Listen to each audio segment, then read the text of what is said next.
అందరికీ praise the lord. ఆ జీవగ్రంథం నుండి దేవుడు ఒక పేరును తుడిచివేసినప్పుడు ఆ క్షణంలో ఏం జరుగుతుంది? మోషే ఒకసారి వేడుకున్నాడు, వారిని మీరు క్షమించకపోతే నన్ను మీ గ్రంథం నుండి తుడిచివేయండి. జీవగ్రంథం అనేది దేవుని శాశ్వత రికార్డ్, నిత్యత్వానికి గమ్యస్థానమున్న ఆత్మల రిజిస్టర్.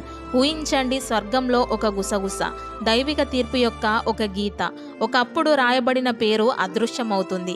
అకస్మాత్తుగా ప్రకటన ఆగిపోతుంది, ఆరాధన నిలిచిపోతుంది. ఆ గుర్తింపు ఇకపై గుర్తించబడదు, ఆ గ్రంథం మూసివేయబడుతుంది. కానీ యేసు కూడా ఇలా చెప్పాడు, నేను అతని పేరును జీవగ్రంథం నుండి ఎప్పటికీ తుడిచివేయను.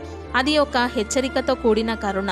ఎందుకంటే పేర్లు కారణం లేకుండా తుడిచివేయబడవు, గర్వం పశ్చాత్తాపాన్ని నిశ్శబ్దం చేసినప్పుడు. అయినప్పటికీ ఆ గ్రంథం ఇంకా తెరిచే ఉంది, మరియు కరుణ ఎప్పటికీ చెరిగిపోని సిరాతో ఇంకా రాస్తూనే ఉంది. మీ పేరు శాశ్వతంగా జీవగ్రంథంలో రాయబడాలని మీరు కోరుకుంటే, నా పేరును రాయండి ప్రభువా, అది ఎప్పటికీ చెరిగిపోకుండా చెయ్యండి అని ప్రార్థన చేయండి. ఆమెన్.